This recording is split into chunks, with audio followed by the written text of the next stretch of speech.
was a Sunday morning, and the first unit in started looking for the enemy, and one of the platoons was trapped on the side of the mountain, which was called Chupong Mountain. Our mission for the rest of that day was to try to get up there and get him out of his encirclement. We made 2 attempts to get up there on the 14th of November, 1965.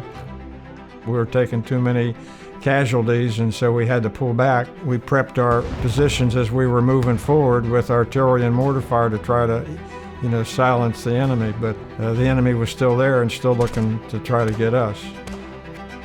So rather than waste any more time, I told my men, don't shoot me up, and so I ran across about 30 meters of open terrain, got to the bunker, threw a grenade over the top, went around to the left side. I told my men, come on, let's go. We got to get to the platoon that's trapped on the side of the mountain. That's when I was wounded.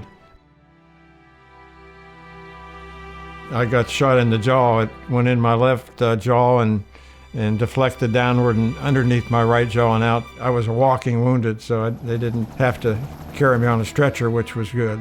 Another inch, it would have hit my jugular vein and I'd have bled to death. I spent 3 months recuperating. My mouth was wired shut while the bone healed, and I was on a baby food diet. It was very painful.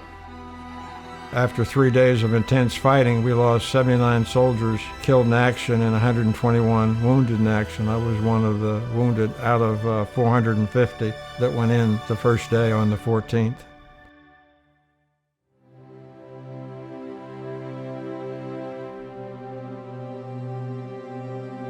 The Medal of Honor is the highest award you can receive for actions in combat. On a very cold December day, the 19th of December, I was presented the medal by the Secretary of the Army, Stanley Reeser. The old guard was there. I'd never been around so many distinguished congressmen and senators and military officials.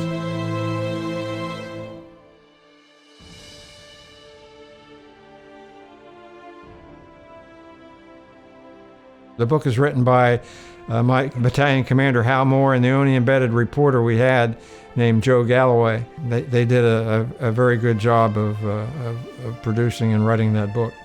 I hated war, but I loved being with soldiers. I've never been as close to God and Jesus as I was in combat.